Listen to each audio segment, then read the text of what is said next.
Hoy queremos hablar de una sensación que muchos hemos vivido, el de vivir una vida que parece perfecta desde afuera, pero por dentro no se siente nuestra. ¿Qué pasa cuando seguimos el camino que nos dijeron que era correcto sin cuestionarlo? Y para eso traemos a una psicóloga muy especial que va a debatir con nosotros todo este tema. Bienvenidas a Vivir en Voz Alta, donde hablamos sin miedo a decir lo que pensamos. Yo soy Mayli. Y yo soy Jess, y si todavía no te has suscrito, ¿qué estás esperando? Dale a ese botoncito porque no vas a querer perderte ni una de nuestras conversaciones sin filtro. Súbele el volumen porque aquí vivimos en voz alta.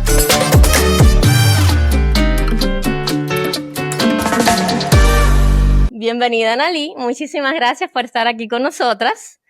Es un placer tenerte. Muchísimas gracias por invitarme, Mayli y Jess. Gracias por tenerme en su espacio Vivir en Voz Alta. Bueno, entrando ya en calorcito. Analí, cuando decimos que estamos viviendo la vida de otra persona, ¿realmente a qué nos estamos refiriendo? O sea, ¿qué significa vivir la vida de otra persona? Bueno, yo no sé si vivir la vida de otra persona sería como lo preciso al decir aquí, pero sí que cuando llegamos a este mundo, llegamos ya con un guión preestablecido. Mamá y papá, que nos traen un camino ya andado, ya nosotros llegamos con una mamá y un papá adultos, han vivido una serie de cosas, han vivido sus propias experiencias de peligro, situaciones amenazantes, y por ahí mis papás vienen de guerra, por ahí mi familia viene de carencia, de situaciones políticas complicadas, de lo que le haya tocado vivir a cada uno, ¿ok? Y mamá y papá tienen de alguna manera una idea de yo te tengo que enseñar a sobrevivir, ¿ok? Y en ese yo te enseño a sobrevivir, utilizo una especie de guión para protegerte, salvarte del peligro, ¿ok? Yo en la consulta hablo de que todos tenemos una cara del peligro, ¿ok? Y a veces esa cara del peligro es prestada, a veces a mí me han pasado cosas por traumas, por situaciones, y ya yo tengo una cara del peligro. Entonces, a través de ese guión, mamá y papá nos enseñan qué está bien, qué está mal, qué espero de ti, qué no espero de ti. Vamos a tener refuerzos y castigos de ciertas situaciones y te voy a ir llevando y guiando como una especie de valores. Yo espero de ti que, no sé, vamos a ponernos en este lugar clásico femenino. Yo espero de ti que te cases y tengas hijos. Si tienes familia, entonces estás bien. O si tienes carrera, entonces vas a estar bien. Si tienes dinero, si tienes estatus social, si tienes salud, si tienes... Estos de salud y bienestar son un poco más actuales, más evolucionados. A la mayoría de nosotros nos dijeron, usted se casa y tiene hijos, y usted tiene una carrera y tiene dinero, y hasta ahí llegaron, ¿ok? Y no por mal, es porque de alguna manera son las experiencias que vivieron nuestros padres, nuestros abuelos, nuestros bisabuelos, ¿ok? Venimos de historias de mujeres que no pudieron tener una vida financiera autónoma. Venimos de historias de mujeres que no pudieron decidir por sí mismas. Entonces, un poco nos enseñan qué es lo que tienes que hacer para estar bien en este mundo. Claro, es como lo bien desde su punto de vista, ¿no? Desde su experiencia, uno saca lo que está bien, está mal, que es después lo que hicimos nosotros también. Y eso no quiere decir que lo hayan hecho bien o mal, es como que tomas otras decisiones desde donde vienes. Sí, porque aquí hay que entender que mamá y papá nos crían desde un paradigma histórico en el que ellos se construyeron como adultos, ¿ok? Pero ahora yo en mi adultez me doy cuenta que por ahí la cosa es diferente, ¿ok? Yo tengo un hijo adolescente que pasado mañana entra a la universidad, no me hables, no me Ay, hables. Dios mío. Y yo le digo, el mundo que tú estás viviendo no es el mundo que yo viví. De la inteligencia artificial, de las criptomonedas, no te sé de ese mundo, ¿ok? Acompañar a los hijos desde un mundo distinto al que vivimos es un gran reto, ¿ok? Pero a mí no me queda de otra sino que traer mi guión de qué es lo que está bien, ¿ok? Desde mi experiencia, desde mi historia, desde mis padres, para mí lo que está bien es, bueno, una carrera profesional con un ingreso regular y una estabilidad financiera, por ejemplo, ¿sí? Pero para otras familias, de pronto, lo que está bien es la atractibilidad, que seas bonita, que seas delgada, que seas llamativa para los hombres y que te escojan porque ese hombre te va a mantener, por ejemplo. Para otras familias serán otros valores. Ni mejor ni peor. Y aquí tenemos que tener claro, cuando mamá y papá me traen ese guión y de alguna manera me refuerzan y me castigan ciertas cosas, no es porque esta sea la verdad absoluta, no es porque esto sea mejor o peor, no porque este sí y este no, sino porque son sus propias experiencias de peligro. Entonces, ¿qué pasa? Yo de niña me como ese guión y digo, la vida es así. Y llega un punto en el que, espérate, que la vida no es tan así, porque es que el mundo que yo vivo es distinto, porque mi realidad social, mi realidad del paradigma histórico en la que estoy parada es distinta. Claro, cambió.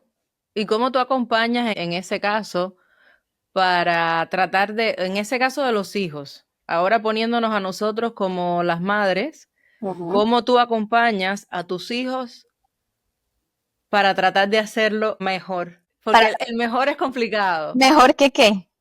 Mejor que nuestros padres.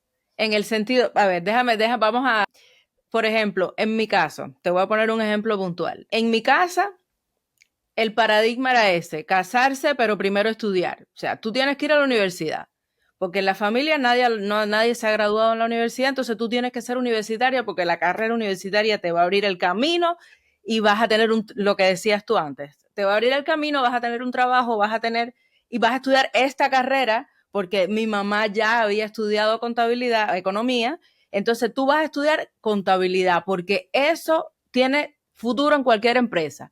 Y con ese trabajo tú vas a poder hacer una vida fructífera con un salario bueno y tú vas a poder escalar y ya, tienes la vida resuelta y después te casas y tienes hijos. Primero estudia, sé buena, estudia esto porque esto es lo que tiene futuro, que a ver, yo se lo agradezco porque es verdad, ha tenido futuro y tengo trabajo en cualquier lugar, pero nunca tuve la oportunidad de poder decir, realmente esto es lo que a mí me gusta. Entonces ahora, desde este punto y este enfoque en el que uno tiene otros conocimientos, otro punto de vista de poder decir, ok, voy a hacerlo un poquito diferente, no porque lo que se hizo conmigo estuvo mal, sino porque yo en este momento tengo poder de decisión entre una cosa y la otra. ¿Cómo hacemos nosotros con nuestros hijos para darles esa posibilidad o esa libertad de ser más ellos y no tener esa ancla que tuvimos nosotros? Bueno, lo primero, mi postura desde acá, ¿sí? Lo que yo trabajo acá en la consulta, pararnos en un lugar de agradecimiento, ¿sí? Lo primero es que en el escenario ideal, yo llego a esta situación de maternidad en un proceso también de autoconocimiento. Yo me doy cuenta, ¿ok? Yo me doy cuenta de mi historia, yo me doy cuenta de la historia de mis padres y si puedo echar un poquito más para atrás, maravilloso, ¿sí? En este proceso de autoconocimiento, yo voy a ver algunas situaciones como que a mí me dijeron que esto es lo que tú tienes que estudiar. Y yo eso lo puedo ver con malestar o yo eso lo puedo ver con agradecimiento. Mamá me dio las herramientas porque desde su realidad ella me estaba ayudando a sobrevivir. Pero ¿qué sí pasó?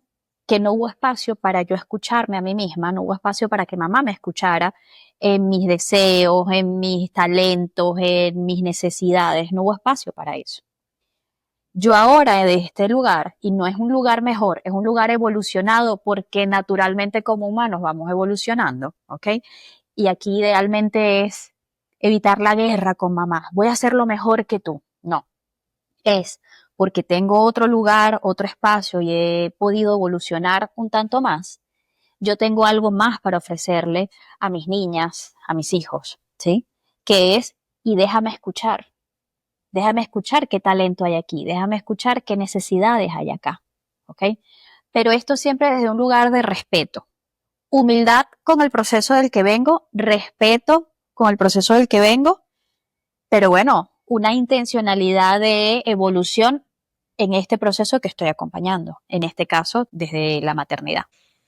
Es que una cosa no quita la otra. Ya desde un lugar evolucionado, que uno ve las cosas un poquito mejor, yo creo que uno agradece por todo lo que le dieron, por las herramientas que le dieron, pero también reconoce lo que te faltó y lo que hubieras tenido, y eso no quita que no haya valido lo que te hayan dado. Total. Vale, pero también vale lo que tú hubieras querido tener, creo yo, ¿no? Por lo menos así lo veo yo.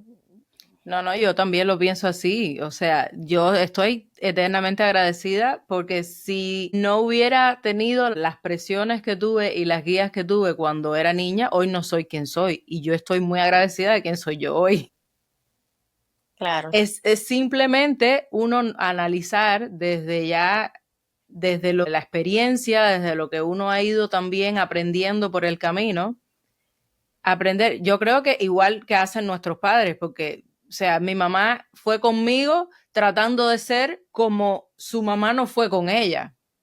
O sea, Claro. siempre, yo creo que como madre siempre queremos hacer lo mejor. Y el mejor es relativo también, en dependencia de las herramientas y conocimientos que tenemos nosotros como mujeres, como persona, como madre, como todo. No, no, tal cual. Por eso decía, hay una intencionalidad de cambio y evolución, pero para algunas de nosotras eso se vuelve, y esto tiene que ver con las experiencias de las que venimos. Si mis necesidades no fueron tan escuchadas, entonces llego a ese proceso de maternidad con un poco más de resentimiento. Lo voy a hacer diferente, ¿sí? Si mis necesidades fueron medianamente escuchadas, puedo abrazar el dolorcito de lo que no me pasó, de lo que necesité, pero tengo un poquito más de amplitud para hacer ese proceso de evolución desde un lugar un poco más limpio, ¿ok? En todo caso, aquí llegamos a la maternidad y aquí nadie llegó elevado, ¿ok? Aquí todo el mundo llegó, mira, espérate, ¿de qué va esto? ¿De qué va esto? Qué ¿Sí? revolcada, ¿no?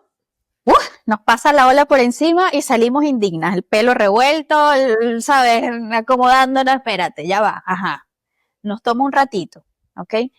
Idealmente en ese proceso el acompañamiento, y por el momento histórico en el que estamos, el acompañamiento psicoterapéutico. En otros momentos, el acompañamiento de mis mujeres sabias que me acompañaban, una madre, una abuela, alguien que me ha dado una sopita, que me decía, esto es duro, pero tú puedes, ¿sí? Pero el acompañamiento de otros, porque el otro te trae un espejo para mirarte y decir, uff, espérate, ¿cómo lo estoy haciendo? ¿Okay? El otro adulto, pero también el reflejo de nuestros niños. Nuestros niños nos van diciendo, ¿es así o no es así? Porque nada como un niño para nombrarnos y materializar el bienestar. Así es. Uh-huh. Anali, ¿y por qué, sabe, por qué nos cuesta tanto darnos cuenta de lo que es nuestro y lo que nos transmitieron? ¿Sabe? ¿Por qué nos cuesta tanto darnos cuenta y después que te das cuenta aceptarlo? Estás como metido en eso y lo sientes tuyo, lo crees tuyo. Yo siempre pongo esta referencia visual. Pon la mano frente a tu cara. ¿La ves? No la ves. No la ves porque es que la tienes tan acá, que la tienes normalizada. Y esto es todo lo que has visto en tu vida. Entonces, desde allí no es tan fácil darnos cuenta del patrón. ¿Cuándo me doy cuenta del patrón? Cuando aparece un otro. Por ejemplo, un otro pareja que me dice, sabes que igual que lo que haces está como raro, ¿no? Espérate, ¿no? Un otro hijo que dice, no, mira, a mí no me vas a hablar así. Es que yo no hablo tan normal. Es que esto no está tan bien, ¿sí? Allí es cuando nos podemos dar cuenta de que venimos de un patrón y de que este patrón por ahí no está tan adecuado, tan ajustado al bienestar. No es fácil porque es que hemos vivido toda la vida en un guión, como les decía. Y esto no lo vemos, no lo vemos, lo tenemos tan cerca que no lo vemos. ¿Qué es lo que tenemos acá? Tenemos una serie de valores. Por ejemplo, cuando se siente un consultante aquí por primera vez, yo le pregunto cuáles son los valores de los que vienes. No sé. Bueno, honestidad, trabajo, de estas cosas que uno dice como socialmente Aprendida. aceptables, aprendida. Y cuando nos ponemos a revisar, ya va, espérate. ¿Y a ti qué te celebraban en casa? Y cuando te castigaban, ¿por qué te castigaban? ¿Qué era lo que se permitía? ¿Qué era lo que no se permitía? ¿Qué se esperaba de ti? ¿Se nombró lo que se esperaba de ti? A veces se nombra directamente, a veces es algo que queda como rondando dentro del discurso en casa. A veces es por modelo lo que vemos de mamá, lo que vemos de papá. ¿Nos pones un ejemplo de eso? A ver, vamos a poner este ejemplo. Pongamos que yo vengo de una madre y un padre en guerra. ¿Ok? Esto es un ejemplo muy común. Una madre y un padre, una relación de pareja de esas terribles, lanzan platos, lanzan puertas, gritos, insultos. ¿Ok? Veo a mamá en sufrimiento y de alguna manera veo que puede llegar a haber un lenguaje despreciativo entre mamá y papá. Entonces aprendo algo, la pareja es peligrosa, la pareja no está bien. Y en ese punto, por ahí, mamá o papá me refuerzan un poco más que estudie, que sea autónoma, que haga las cosas por mí misma. ¿Ok? Entonces ahí ya estamos viendo, hubo un guión. ¿Fue dicho o no dicho? Pero hubo un guión. Sí. Increíble. Cuando tú estabas hace un rato explicando, ¿no? Porque habías estudiado contabilidad, cómo llegaste ahí, yo estaba pensando, y claro, yo no recuerdo ningún guión explícito, pero vino implícito en las cosas que pasaban y al final de alguna manera me llegó una información, aunque no fuera dicha. Tal Pero cual. es que es así, o sea, mientras más, yo creo que eso es una de las cosas bonitas que tiene la terapia. Yo he dicho varias veces en el podcast que yo también llevo como casi 4 años ahorita con mi psicóloga y me encanta. Porque uno aprende a conocerse a uno. Dentro de todas las cosas que uno puede aprender, porque al final está también todo el paradigma de la terapia, de que ¿para qué tú vas a un psicólogo si tú no estás loca? Pero bueno, eso no es el tema de hoy. Pero a pesar de, o sea, cuando tú empiezas en una terapia, tú aprendes a manejar o a tratar a los demás, pero también aprende uno a conocerse a uno. Aprende uno a entender un poquito mejor nuestro entorno, a entender un poquito mejor a nosotros mismos y por qué actuamos como actuamos, hacemos las cosas que hacemos. Y cuando llega ese entendimiento, en mí ha sido un cambio impresionante. Yo lo siento, yo sé que yo hoy no soy la misma de hace 3 años atrás. No reacciono igual, no es que no grite cuando le griten a las niñas cuando me sacan de quicio, pero es diferente, viene desde otro lugar. Ya. Es sumamente importante ese proceso de autoconocimiento, de reconocer esto, de dónde vengo, cómo es que yo llegué hasta acá, qué me ha funcionado y qué necesito ajustar a partir de ahora. Te quería preguntar como cuáles eran, como esas banderas rojas, esos avisos que te debes parar y mirar y atender y decir, ok, aquí esto es una señal, capaz que tengo que pensar un poco en lo que estoy haciendo. Bueno, hay banderas rojas, vamos a ponerlo así, internas y externas. Ok. Las internas pueden ser situaciones como ansiedad, depresión, estrés, luego temas de salud. Estas son las banderas rojas internas. A veces no llego a situaciones tan extremas como una depresión, pero sí comienza una duda interna o una apatía. Voy a hablar de Annalí.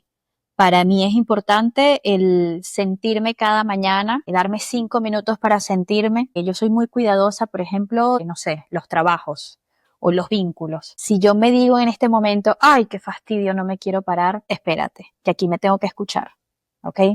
Ese rechazo, ese no quiero, ese algo tengo que ajustar, ¿ok? Terminar el día y decir estoy muy cansada. Pero la mayoría de nosotros no nos damos esos espacios para sentirnos, escucharnos, registrarnos. En todo caso, están las banderas rojas internas. Cómo me estoy sintiendo, qué me estoy diciendo, qué me está pasando. Y luego banderas rojas externas. Cómo están mis áreas principales de vida, cómo está mi pareja, cómo están mis hijos, cómo está mi trabajo, cómo está, no sé, mis padres, mi familia, en la medida en que yo puedo escuchar, porque a mí el otro me va a devolver algo. Hay algún reclamo, hay alguna exigencia, a veces no la hay, sino que de entrada hay una puerta cerrada. Tenía amigas y ya no las tengo, mi mamá no me habla, no sé, del trabajo me mandaron una amonestación, no llegué a tiempo a la fecha de entrega de un informe. Algo tengo que ver, que algo está pasando, que ya no estoy en un funcionamiento, vamos a decir, óptimo. Si ya no estoy allí, yo me tengo que revisar. ¿Y qué está pasando conmigo? ¿Qué es lo que me está diciendo el afuera? También tengo que revisar si las expectativas del afuera son realistas o no. Porque Las expectativas. Yo creo que son, es decir, las de afuera muchas veces son altas, pero las que nos ponemos nosotras mismas, yo creo que son peores. sí. Porque es como que nosotros, si de afuera te dan una expectativa, casi siempre nosotros la multiplicamos y la hacemos más, no, nosotros las hacemos más altas todavía, entonces es como, sin sentido, ¿no? Sin sentido, porque todo tiene que ser perfecto, todo, bueno, para otro tema. Sí, pero ahí, De ahí podemos tomar ese hilo y ¡guas! Las expectativas y la perfección, chao. con relación a eso mismo, porque yo creo que de ahí viene eso mismo, esas expectativas y esa perfección y todo eso viene vinculado también a heridas de la infancia con relación a eso. ¿Qué heridas de la infancia estarían vinculadas a ese tipo de comportamiento, de querer ser perfeccionista y de hacerlo todo, de querer hacerlo todo bien y siempre tratar de elevar tu estándar para complacer a alguien más? Heridas hay muchas. Me voy a parar en algunos lugares comunes.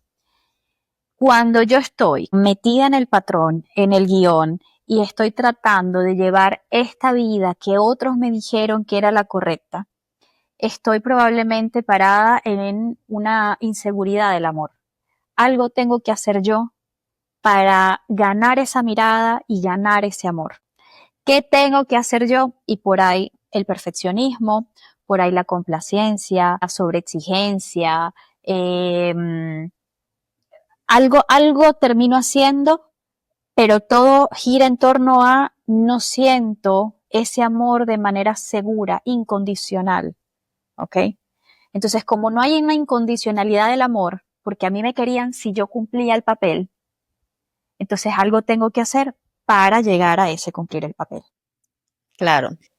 Eso, al final eso lo hacemos de manera inconsciente. Uno no se da cuenta el por qué lo está haciendo, porque llevas no sé cuántos años haciéndolo. Tú solo sientes que lo tienes que hacer y es eso que tengo que hacerlo y al final tú sientes que si no lo hiciste perfecto, es como que no cumpliste y al final de niño aprendiste, porque a lo mejor no era ni así, a lo mejor no era que te iban a querer si sacabas excelente o no sé cómo serían las notas, si sacabas 100, a lo mejor esa no era la realidad, pero como fue lo que te transmitieron, se te metió en la cabeza que si no sacabas 100 no te querían y bueno, para como... Y no es nada más eso, no es nada más eso. Hay otro elemento que es la pertenencia. Si yo no hago las cosas según el guión, no pertenezco. Y no pertenecer internamente se vive como la muerte. Yo necesito formar parte, yo necesito pertenecer a mi familia, a mi cultura, a mi tribu, a mi género. Yo necesito pertenecer porque si estoy por fuera, me come el tigre. Entonces, ¿qué tengo que hacer yo para pertenecer? Tengo que ser leal. Por lo tanto, vivir fuera del guión es la deslealtad, por lo tanto es el no pertenecer, por lo tanto es, internamente se vive como la muerte. Qué interesante. Suena intenso, y volvemos a esto, todo esto corre en las aguas de lo inconsciente. Yo no me digo a mí misma, y si no y soy contadora como mamá dice, entonces me voy a morir. No, pero se siente así. Se siente así. Por eso yo traigo la referencia del tigre que nos va a comer, porque es que a veces se siente como una cosa que nos persigue, que nos amenaza, y en últimas, cuando revisamos, pues por ahí no es tan grande. Es que todo está atrás, todo está pasando en el segundo plano. Que no, sí, que no, tú no sabes qué está pasando, que tú no sabes qué está pasando. Pero uno un poco lo ven los niños, por ejemplo, mis niños están muy cerca de edad y el segundo hace exactamente todo lo que hace el primero. Si ya él ya terminó de comer, lo que yo también tengo que terminar de comer ahora. Si él hace este juego, es todo exactamente igual. Y es por eso, porque él dirá, bueno, aquí hay que hacerlo como él, porque es lo que se hace en esta casa. Es así, es así. Y no es lo mismo ser primer hijo que segundo hijo, que cuarto hijo, que octavo hijo. No es lo mismo. Bueno, eso da como para otra reunión, pero en la posición de nacimiento un poco vamos caminando por la vida con el número pegado en la cabeza y creemos que la gente lo sabe, que lo ve. Y al final nadie lo está viendo. Ok, en términos de heridas, la primera herida, la herida más básica, es la herida de el amor no incondicional, ¿ok? El amor fue condicionado. Entonces yo allí sentí abandono, o sentí rechazo, o sentí humillación, o sentí injusticia, o sentí traición, ¿ok? En términos de heridas, algunos autores van a hablar como, esas son como las heridas clásicas que son reportadas en lo teórico, ¿sí? Pero todo esto sale de esta herida de la inseguridad del amor. No siento amor y algo interpreto, ¿sí? algo yo interpreto, porque por lo general no son situaciones concretas que realmente me pasan, sino son interpretaciones de aquello que pasa. Entonces, en esa interpretación, yo trato de compensar para volver a la lealtad, volver a la pertenencia, volver al patrón. Ok. Qué increíble. Sí, es como siempre tratar de pertenecer. Siempre tratar de pertenecer. Ok. Porque bueno, el punto aquí también es que hacerlo diferente es sumamente complicado. Es como tratar de inventar la rueda cada generación, ¿sabes? Y es que vuelvo con el tema de la evolución. En eso estamos, ¿no? Tratando de romper los patrones generacionales. Ya, pero haz de cuenta que nos ahorra un montón de tiempo que a mí me digan de qué va la vida. Cuando mamá te dijo, es que si eres contadora siempre vas a tener trabajo y si siempre tienes trabajo te salvaste. Gracias, mamá. O sea, me ahorraste un montón de años, en verdad.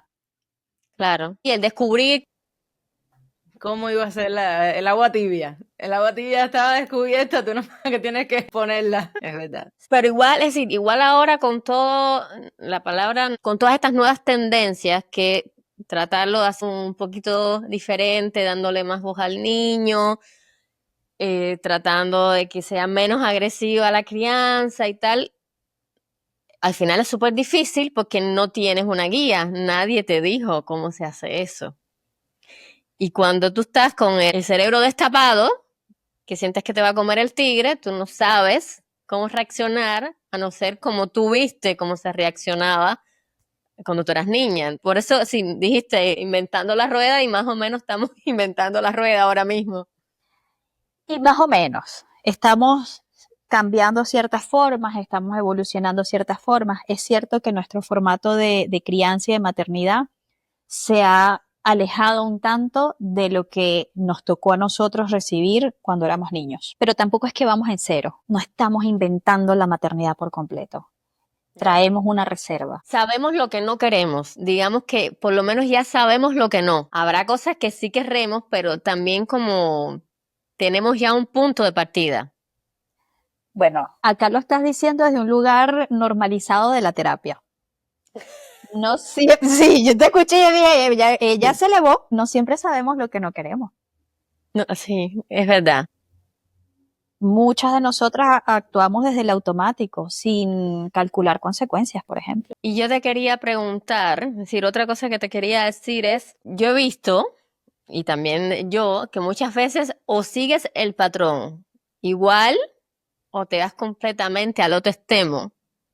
Adoptas una posición completamente contraria a la que te enseñaron o a la que viste. ¿Por qué hay esas dos opciones solamente? ¿Por qué no vamos por el medio?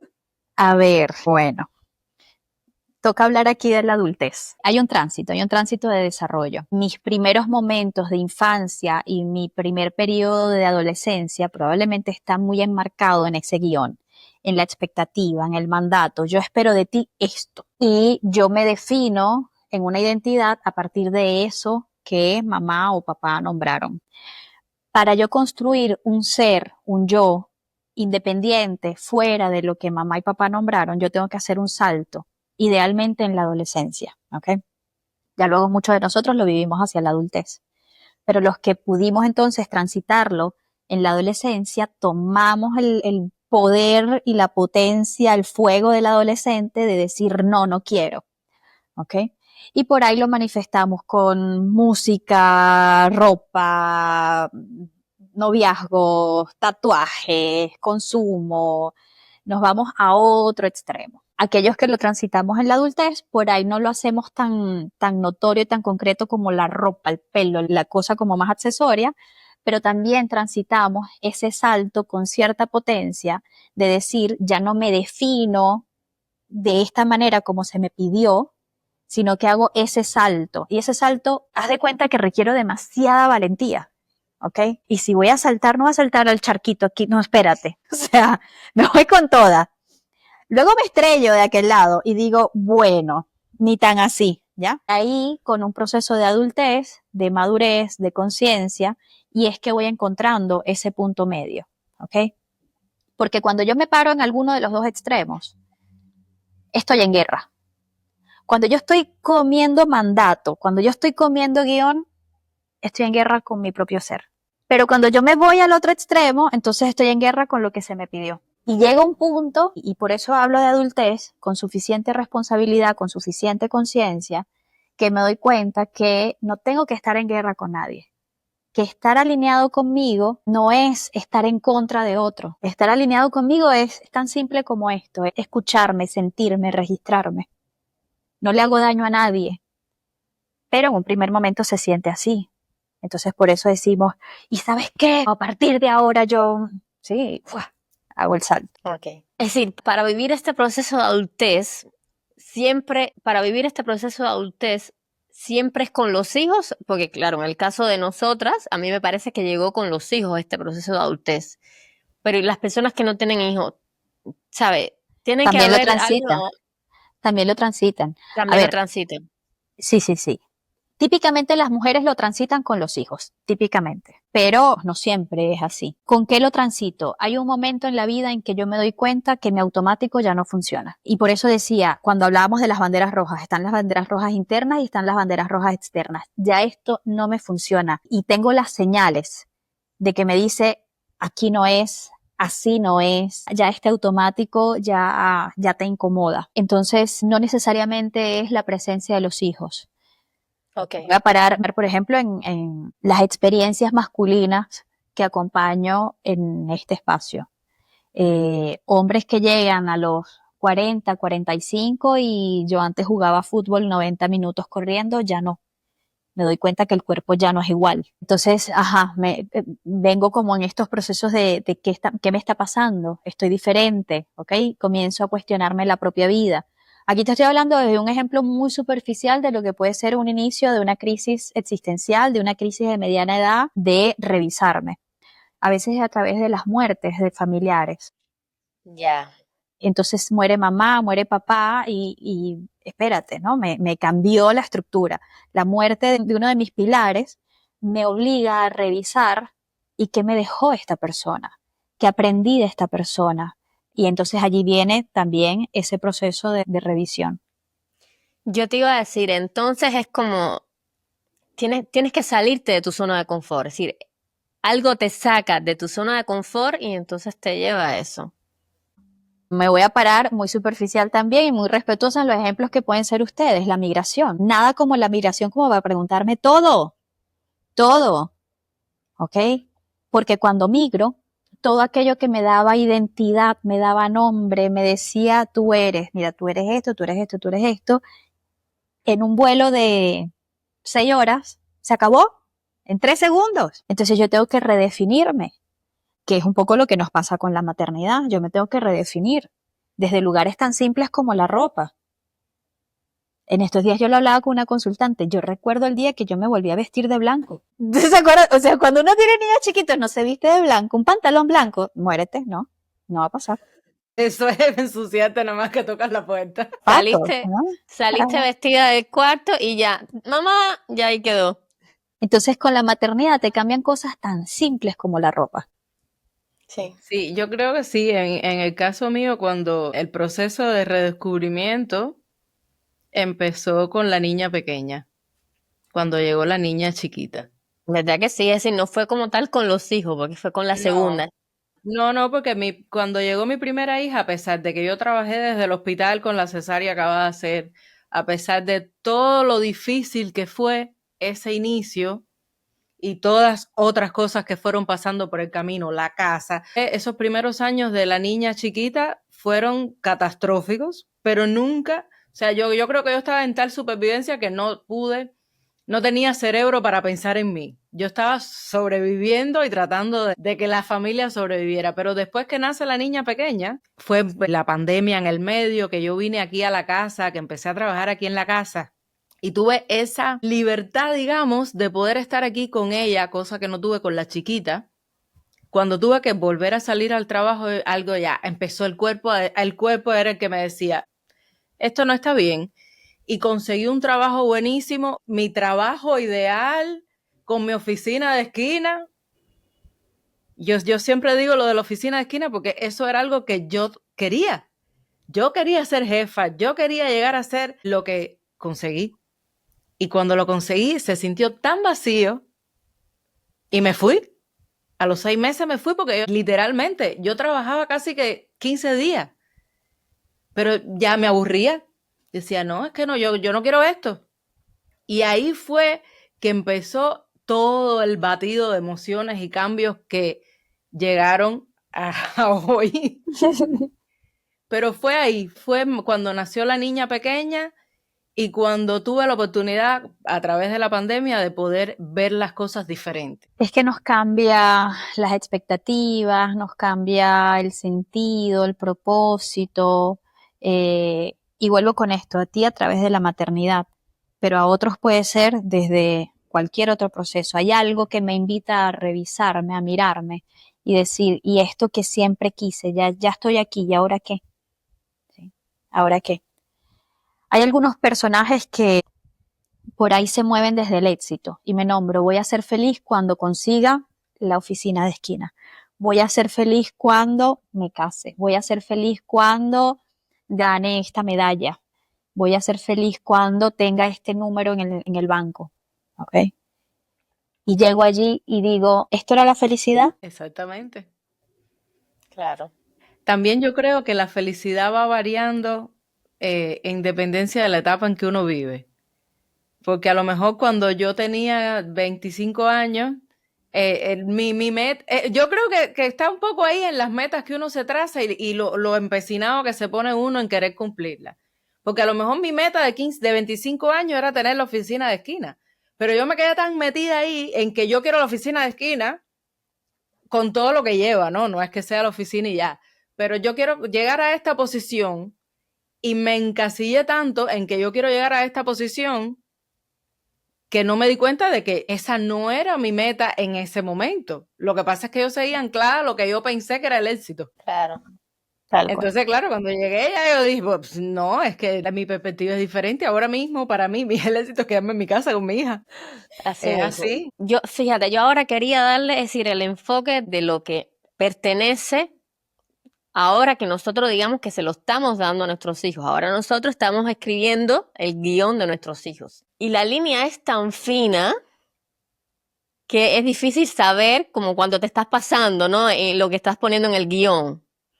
Lo que de verdad te pertenece a ti y lo que de verdad le pertenece a él, ¿no? Como, no sé, un ejemplo, que si tú quieres que aprenda algo, ¿sabes? Como que hasta que cierto punto es algo porque tú quieres y no porque lo quiere él y no le pertenece a él, es algo que quieres tú y te pertenece, ¿sabes? ¿Cómo uno sabe? Porque, a ver, por ejemplo, digamos, tú quieres que tu hijo haga clases de inglés porque tú piensas que es bueno, pero él no quiere, a él no le interesa aprender inglés. ¿Hasta qué punto? El inglés es bueno porque va a ser bueno para su futuro y tal, y tú como que a lo mejor obligas y fuerzas, pero en realidad eso es a lo mejor como un miedo o una creencia que tú tienes que te pertenece a ti, pero ¿hasta qué punto la transmitimos o no? No sé si entiendes lo que te quiero decir. Voy a tratar O sea, de responder en lo teórico a lo terapéutico, ¿ok? Porque te podría decir muchas cosas de tu necesidad de perfección. Así que vamos a volver. ¿Cómo saber? En el escenario ideal, mamá ha transitado su proceso de autoconocimiento, mamá reconoció su historia, lo que tuvo, lo que le faltó y tiene un poco más de amplitud para escuchar a este niño, ¿ok? Dicho esto, no hay manera de criar a este niño sin algún guión. No hay manera, ¿ok? Y aquí las madres tenemos que ser un poco más compasivas con nosotras mismas. Sí damos herramientas, sí creemos que esto es lo que está bien en términos de alimentación, en términos de educación, en términos de salud, en términos de valores dentro de casa. No hay manera de criar un hijo sin un guión, ¿ok? Y además el niño necesita eso. ¿Qué necesitan los niños? Una mamá y un papá adultos, seguros de que yo sé cómo funciona la vida y yo sé cómo funciona el desarrollo y la etapa en la que estás y el berrinche que estás haciendo, sé lo que me quieres comunicar. Y ya te cuento la adolescencia porque vengo del futuro. Y sé lo que es esta crisis y este malestar y esta duda y te acompaño, te escucho y te acompaño. ¿Ok? Pero sí que trato de que no tengas que inventar la rueda. Y hay cosas que inconscientemente vamos a obligar a través del sistema educativo en el que decida inscribirte, a través del sistema de salud en el que decida manejarte, a través del formato de alimentación, desde donde mi paradigma me invita a creer que esto es lo que está bien. Cuando yo era niña, comíamos colorante con azúcar, Yo digo, había misión de vida. Yo, mira, uno está aquí porque hay misión de vida, ¿no? Porque yo le doy de comer eso a mis hijos y les da una crisis y terminamos hospitalizados. Ok, yo no puedo dar un cereal de cajita con un vaso de leche, no puedo. Entonces, desde el paradigma en el que yo me muevo, hay un formato de alimentación. Cuando mis hijos sean adultos, dirán, mi mamá estaba loca, me daba arepas de yuca. Bueno, mi amor, o sea, es lo que creo que está bien. Respeto, exacto. Es lo que creo que está bien. No vamos a criar sin una especie de guión. Vamos a limpiar un poco la cara del peligro. Vamos a limpiar un poco la sensación de guerra, de cuidado con algo. Vamos a escuchar un poco más en el escenario ideal, vamos a escuchar un poco más los talentos, las capacidades, las necesidades de estos niños. Pero no vamos a estar libres de esto. Aquí todo el mundo tiene que ir a terapia. Tú sabes que una cosa curiosa, el otro día me monté en un Uber porque estaba saliendo de una conferencia que fui y de una psiquiatra.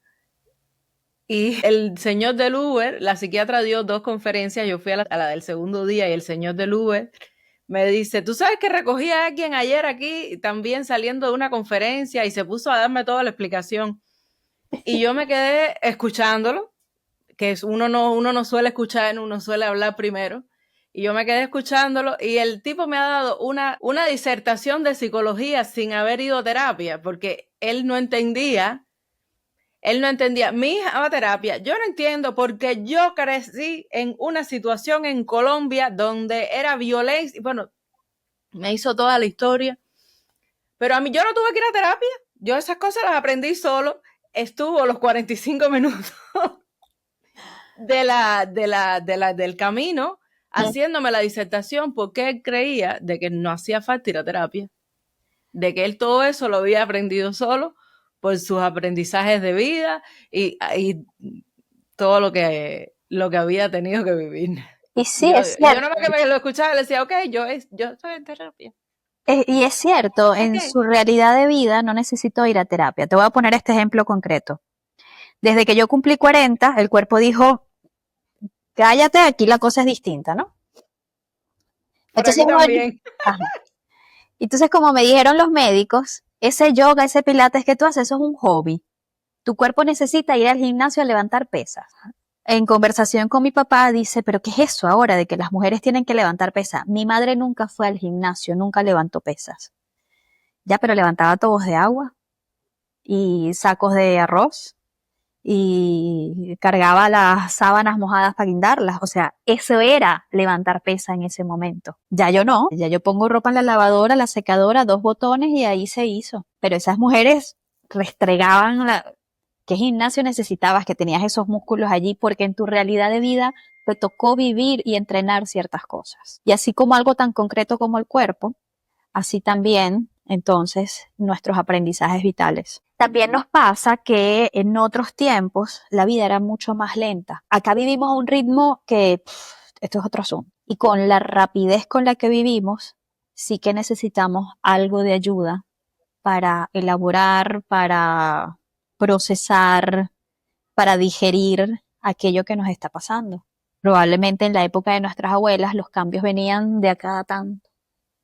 ¿Sí? Me daba tiempo de darme cuenta, de observar, de registrar, de sentir. Sí, la tecnología como está ahora, que también eso yo creo que es clave. Las redes sociales y la tecnología en general muchas veces no te dan chance ni de pensar. Se te atrofia el cerebro ya. Sí, literal. Ya fácil, y como está, todo tiene que ser rápido, entonces tú dices, bueno, no. Lo usas. ChatGPT, el asistente personal, es increíble y te va atrofiando el cerebro de no usarlo. Así mismo. Me pasó, y esto es rápido, me pasó cuando fui a hacer el primer correo en el trabajo. Me quedé así como, ¿y qué digo ahora? Era un correo de 3 líneas. Me bloqueé. Porque siempre hago todos los correos con ChatGPT. Y cuando fui a hacer un email, tan sencillo como repetirle algo a alguien, yo quería que fuera tan bonito y perfecto. Como ChatGPT. No lo estoy usando. El cerebro tiene que entrenarse. Tiene que entrenarse, sí.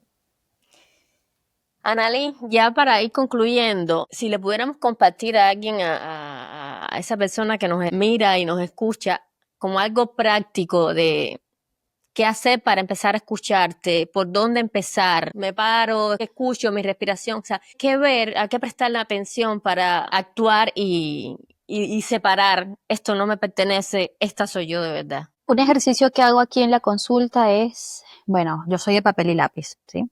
Saquemos papel y lápiz y vamos a escribir la rutina de tu día, ¿ok? Y a qué hora te levantas, y qué haces al levantarte, y a quién atiendes, y cuánto tiempo te toma esto, y a qué hora vas saliendo, o te quedas en casa y qué haces. Una rutina completa del día. Y allí podemos entonces revisar qué tanto estoy cubriendo necesidades de otro, qué tanto estoy cumpliendo mandatos y aquello que se me pide, qué tanto espacio hay para mí. Si yo no tengo la capacidad de escucharme por 5 minutos, es que no me pidas que cambie nada, porque no puedo. Yo necesito por lo menos 5 minutos de sentirme, ¿ok? Tómate un momento del día para escucharte. ¿Y qué quieres? ¿Ok? Por eso yo decía este ejemplo, con respecto a me levanto y qué es lo que tengo para hoy. Y en ese momento en el yo digo, ay no, espérate, ahí hay una información, ¿ok? Entonces, escucharnos en el quiero o no quiero estar, cosa que no es tan fácil. Lo digo aquí muy, muy ligero y no es fácil saber con quién quiero estar, qué quiero estar haciendo, pero desde un lugar adulto. Nadie quiere fregar los platos. Ah, aquí estoy yo fregando los platos. Sí, está bien. Nadie quiere hacer tareas domésticas. Nadie quiere, es cierto. Pero yo puedo ver un poquito más allá. Si yo cumplo aquí parándome nuevamente en lugares muy concretos, si yo cumplo las tareas domésticas, mi funcionamiento del resto del día va a ser más cómodo, más fácil. ¿Ok? Entonces, yo puedo escucharme. Bueno, yo tengo que mandar ese correo, aunque no lo quiero mandar, pero transito un poquito la incomodidad para algo mayor que sí me da bienestar. Pero Claro. darme cuenta del bienestar, darme cuenta de la comodidad o incomodidad, requiere que yo esté presente en mí. ¿Cómo estar presente en mí? Entonces, que por ahí es lo que viene tu pregunta, ¿cómo estar presente en mí? Escuchar mi cuerpo. ¿Estoy durmiendo? ¿No estoy durmiendo? Me doy momentos para comer. Parece tan simple, pero luego no lo es. Me doy momentos para comer y cómo está mi tono muscular, mi respiración, mis vínculos. Tengo tiempo para amistades, para hacer seguimiento a esta amiga que sé que está en alguna situación y estoy ofreciendo mi compañía, mi presencia. Cuando llego a casa, mis hijos se sienten agradados, llego mamá, qué alegría, o hay tensión, hay cuidado porque, ¿sí? Como decía con aquello de las banderas rojas, revisar mis áreas de vida, estos elementos que están fuera de mí, pero entonces también los elementos que están dentro de mí. Primero en lo más concreto, el cuerpo, y luego mis emociones. Me siento en bienestar, me siento en plenitud, me siento en calma, esto se parece a mi proyecto vital. Esto como cosas muy concretas. Luego, como tareas un poco más avanzadas, y aquí me voy a poner de ejemplo, hay una tarea que para mí es muy valiosa y que la tengo muy presente siempre en mí.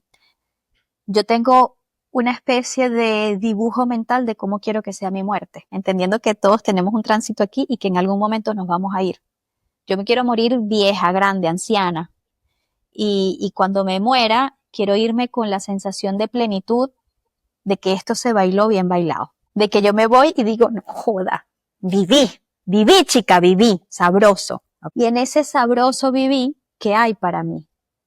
¿Con qué me voy con esta alegría? ¿Qué hubo en esa vida para decir, ay, esto fue satisfactorio? Sin ánimos de caer en el FOMO, que tengo que cumplirlo todo y en una sobreexigencia, realmente alineada con valores personales. No tengo que viajar a todos los países, no tengo realmente que hacerlo. No tengo que cubrir todos los cargos de la empresa, realmente no tengo que hacerlo. Pero, ¿qué es eso que realmente es valioso para ti? cuando te vayas? ¿Qué va a quedar allí en ese corazón de qué sabroso que se hizo esto? Me encanta. Vale. Maravilloso. Se me ericé. Me ericé. Voy a hacer el ejercicio. Voy a hacer el ejercicio de qué quiero. Cuando ya esté así en las últimas, decir, ay, no importa. Se hizo. Hice todo lo que era importante, realmente lo hice. Voy a hacer el ejercicio. Analí, muchísimas gracias por estar aquí. Sabes que eres muy importante para mí. Ha sido todo un placer, súper interesante hablar contigo, siempre lo es. Aprendimos muchísimo, me imagino que todas esas mujeres que nos van a escuchar también. Muchísimas gracias, siempre serás bienvenida cuando quieras. Estamos aquí para conversar contigo y no tengo más nada que decir, Jess. Agradecida por todo el conocimiento que nos has compartido hoy. Ha sido una experiencia genial. De verdad estamos muy, muy felices de que hayas estado aquí con nosotros hoy y seguramente te invitaremos a otro capítulo por ahí. Así que gracias por tenerme en su espacio, gracias por tener este espacio para ustedes y para todos los que la escuchan. Creo que estamos en una era que es sumamente valiosa, que tenemos estos espacios de compartirnos. No tenemos que inventar la rueda, Es que nos podemos compartir las experiencias, el aprendizaje, sin pararnos en lugares de superioridad, de que así son las cosas. No, realmente nadie sabe cómo son las cosas, porque luego la vida es muy particular para cada uno de nosotros. Gracias por invitarme, yo feliz de estar acá, yo feliz de tener la oportunidad de hablar un ratico paja, porque ustedes saben cómo soy yo. Bueno, nada, agradecida. Un beso grande y nos vemos en el próximo episodio. Y con esto cerramos por hoy. Si este episodio te dejó pensando, compártenos, que nos encanta saber tu opinión. Recuerda que cada vez que nos compartes llegamos a más mujeres y así podemos crear una comunidad más grande. Y nos despedimos como siempre. Sea auténtica y no te olvides de soñar.